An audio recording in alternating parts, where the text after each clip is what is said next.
What is going on, everybody? It is Alex coming back at you with another video. And today we're going to be doing a mock the mock to give a nice little buffer to the mock draft I'm doing right now. If you guys want to see that, go check it out. Round one's already dropped. Round 2 and 3 are coming because it's a what I would do mock draft. So if I hear any comments saying what teams should be doing, I'll respect it, but it doesn't apply to that mock draft. Regardless, it does apply for this one, though. Let's look at Damian Parsons. I don't think I've ever seen one from him, so we'll see what this guy has. If it's going to be crazy, we'll see. We'll have fun. Starting off with the number 1 pick, we got Jaguars going Evan Neal. And of course, guys, feel free to like, comment, subscribe. I'm trying to get to 4K by draft day and looking pretty damn good on that one. We're growing a lot faster than I was hoping for. So thank you guys for making that possible. Yeah, I think Evan Neal's the number 1 player in this class. Call me crazy, but his size, his athleticism, his technique are all elite.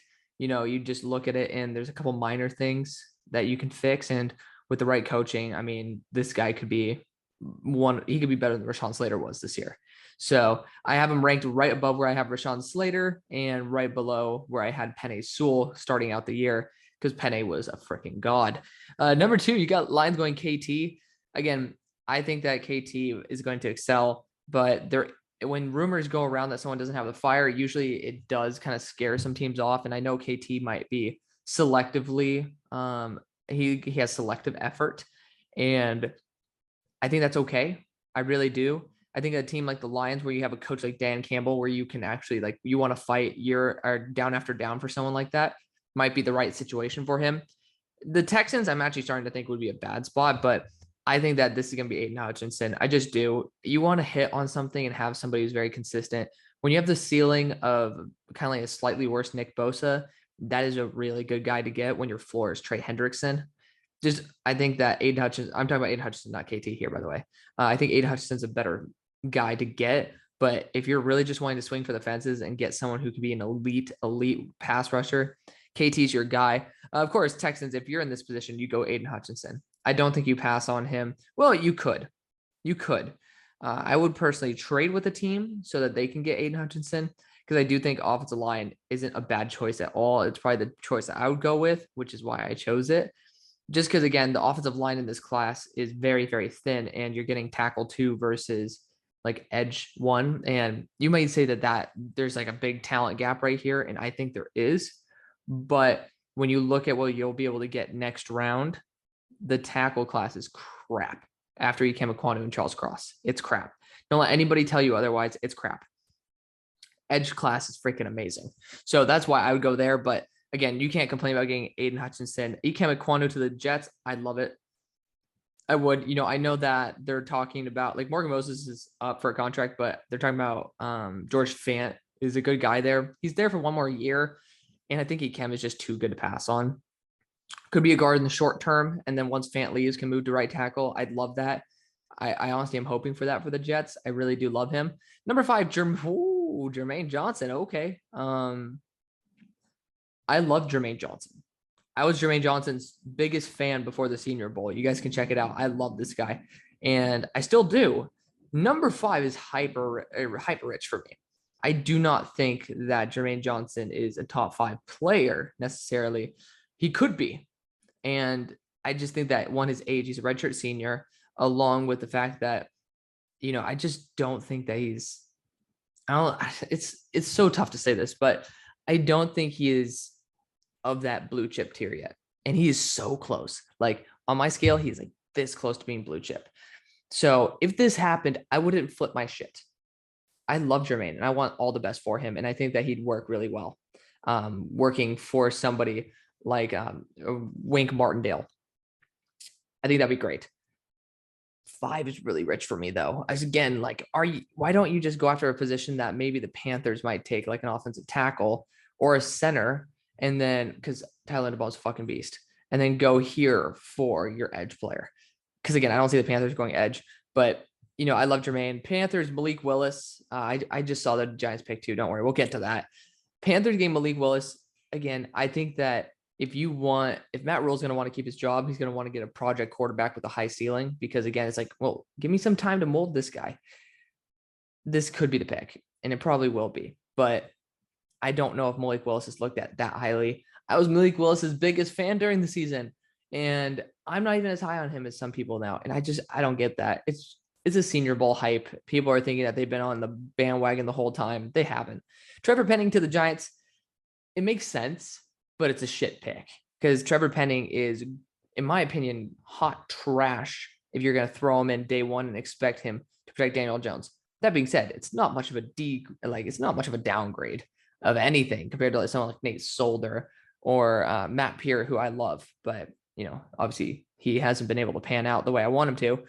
But Trevor Penning at number 7 is ridiculously high. Guy has some crazy, crazy, crazy amounts of strength in those arms. Like you see him just throw people all the time. One, I think there can be a holding call a lot of times. But 2, there are some really bad reps. And I think I have him as like a early to mid second just because that strength is there. He had some terrible, terrible snaps in the Senior Bowl. Don't let anybody tell you otherwise because, I mean, I had Senior Bowl media access, so I was able to watch every snap, and that's not like what you guys probably got to see, which you guys should just try to join a network. Like I'm not going to shout out any because I don't want to show any allegiance, but like there are networks out there that are willing to take writers who haven't written before, and you can just say, hey, I want to be able to get some Senior Bowl media access or the draft. You want to be able to get some access there, and they'll be able to send you links to all of the footage, and it's awesome. It's great. So definitely do that if you can, because there's people spreading misinformation out there. Like they're like, oh my God, did you see Bernhard Raimann's snap here? He had 2 good snaps the entire week. Get out of my fucking hair, G. Like, honestly, though, it is ridiculous the amount of misinformation about people saying these guys did good, these guys did good. Chad Muma's having a good day. No, he did not. I'm telling you right now, on the days where I saw some very notable people say that, they did not play well at all. I watched every snap. The guy got torched. And I love Chad Muma. That's what I'm saying. You guys can always trust me because I'm willing to call people who I even like out. Chad Muma did not have a good week. Falcons getting Kyle Hamilton. I'd love that. I'd love that. I'd rather have him here to the Giants or to the Panthers, honestly, but I would absolutely love that. I think Kyle Hamilton's my number 3 player in the class. And yeah, I mean, there's a solidified top 5. And yeah, he's definitely up in the upper echelon. Derek Stingley to the Broncos. Not the first to do it because that was me. Yeah, I thought Derek Stingley pairing up with what's his name? Oh man, Pat Surtain would be a nasty, nasty duo potentially for a long time in a division that's very pass heavy. So I love that personally. Jets getting David Ojabo. Hell no. For one, I don't think David Ojabo is nearly as good as people say he is. I just don't. He's very raw. That's why I give him credit. I still have him as a first-round pick. That being said, the Jets have a lot bigger needs than just developing an edge rusher. If you're at this point, why would you go David Ojabo instead of George Karlaftis, right? Like George Karlaftis is a freaking beast. Travon Walker, he's also raw, but he's like 275 of pure muscle, and it is an insane athlete. Like David Ojabo is the last guy I want out of that 3. That's just me, but I also think that the NFL is going to be a lot lower on him. He did terribly during his playoff game versus Georgia, and a lot of people said Aiden Hutchinson did. Aiden Hutchinson actually had some pretty good plays in there, and he was being schemed against. David Ojabo was not, and he still wasn't able to produce. I'm not going to try to say David Ojabo is not good. I'm just saying hold the brakes on the hype train. This is not it. I think Garrett Wilson's a stud, though. I used to be critical of it, and again, that's why I'm always willing to say I'm wrong. I think Garrett Wilson is a perfect fit for the Jets there. I just can't stand watching the Jets just crumble with these poor mock drafts. Watching Kenny Pickett, it's just been kind of like a standard practice now just to say Kenny Pickett's going to Washington. He's going to be a high floor quarterback that can uplift a roster that is pretty much Super Bowl ready. And that's a hot take, but you have all the talent there. You just need somebody who can at least keep you afloat. And you're in a very poor division. I think it's a good spot. Viking team, Andrew Booth, if you put him above Sauce Gardner, you're insane. But I do understand if you think that he's going to test in the 4.3s, and if Gardner tests in like the 4.5s, that's when I could be like, okay. But I do like Andrew Booth. He's a very good corner. Just different player who I'd have on my board. Browns getting Treylon Burks. I actually think had this in my mock draft. I don't like the fit, but it's just like too good to pass on. It's like at that point, you should probably change your scheme to fit Treylon Burks. But hey, Treylon Burks is a beast. I love him. He actually graded very closely to a blue chip prospect. Sauce Gardner to the Ravens. I'd freaking hate that just because I'm a Steelers fan. Amazing pick for them, though. Getting a corner would be ecstatic. I would really like that. Travon Walker to the Eagles. Again, honestly, I'd be very happy with it. I know that edge is a huge need, and I definitely address it in the first, and I'm pretty sure that's a lock address in the first. I just don't know if Travon Walker's the Eagle, but if he is, hey, I'd love it. I really would. I'm a huge fan of Travon Walker. Trey McDuffie to the Eagles, it's a good scheme fit. I just don't think that he's nearly as good of a corner as a lot of people like Mike Renner think he is. That is going to be officially changed, or is going to be either solidified or changed in the coming week or two, because I'm building my big board that is extremely in depth. I've been working on it for a long time. Very proud of it. Chargers, Jordan Davis. I hate this. I do. And I'm going to tell you guys why. One, this interior defensive line class is very good, especially if you want to count in guys like Travon Walker and Josh Pascal as interior defensive linemen. Obviously, Jordan Davis is going to be more of that one tech, right? Like that big ass dude in the middle. I will just say I'd much rather have Travis Jones in the second than Jordan Davis in the first, because both can stuff the run like a beast. Both of them are huge. Both of them have some very high-end plays. But Jordan Davis, one, in this case, is a first-round pick. But two, he also can't play every down. And I don't think people understand that, yeah, you can't teach this guy's size, but you can't also teach work ethic. And I just don't see it. Either he's really out of shape, which is not good anyways. You want someone who can actually play, or he has a bad mentality in terms of wanting to play every single down. When I see a guy standing straight up doing absolutely fuck all, that really pisses me off. And it happens a lot more than you think. Again, there are those high-end plays. It's like, holy shit, not worth the 17th overall pick in my eyes. I could be 100% wrong, but I'm going to stick to it. Matt Corral to the Saints. I'd love it. Again, this is a team that definitely could use Matt Corral to its max capabilities.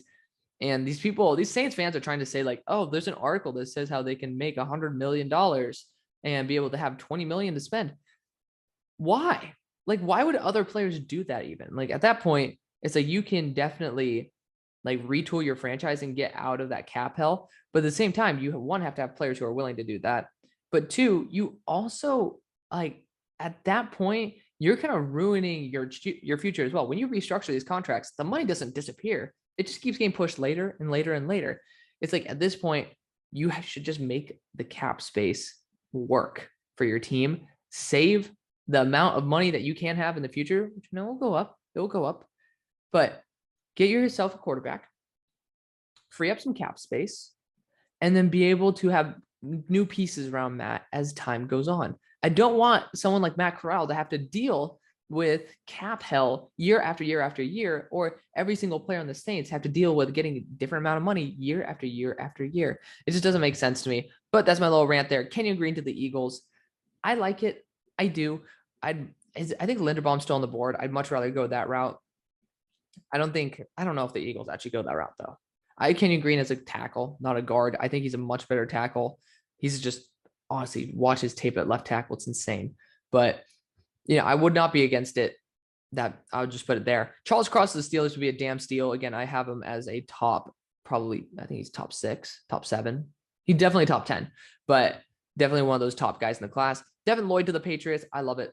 I do. Jameson Williams to the Raiders. I can definitely see it, and it's a good spot for him.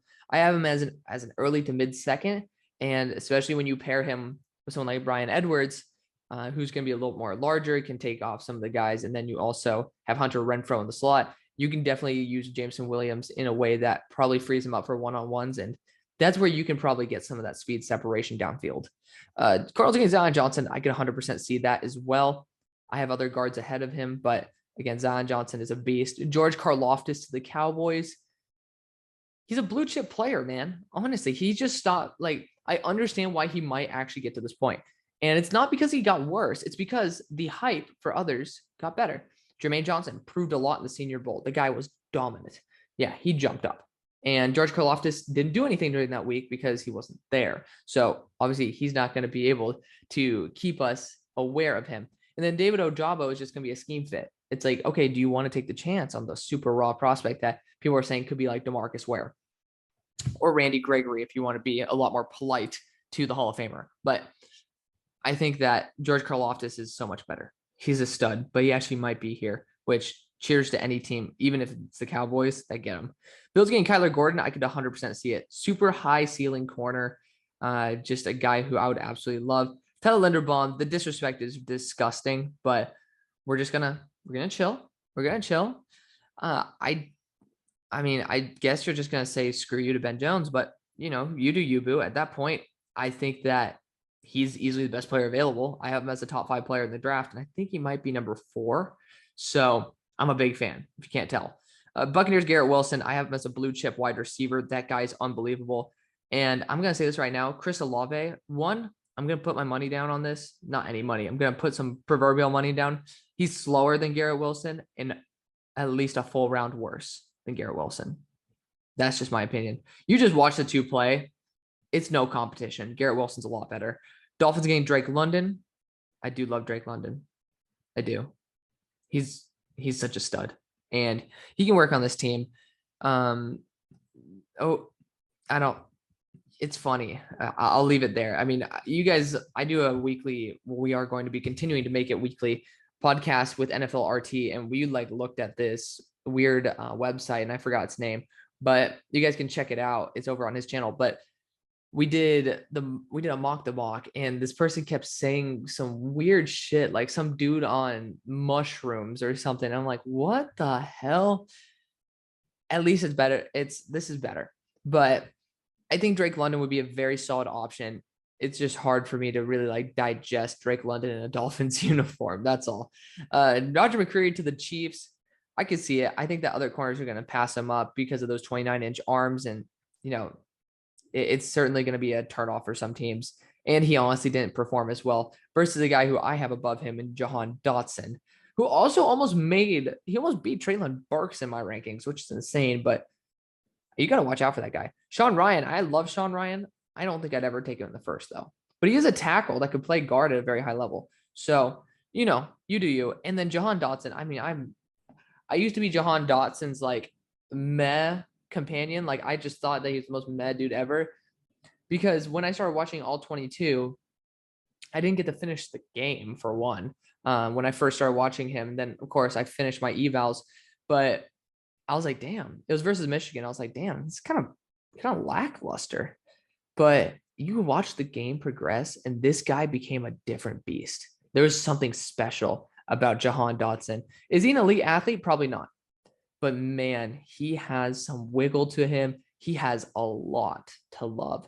Big fan of Jahan Dotson. If I'm not mistaken, he might have a 2.2% drop rate. Hello?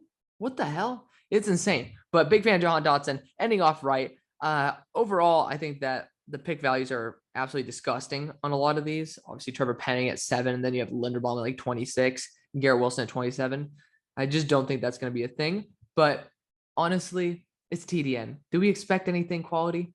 I don't anymore. So if you guys do, sorry to burst your bubble. But that's going to be the video, guys. Thank you guys so much for watching. See you guys on the far side. Peace.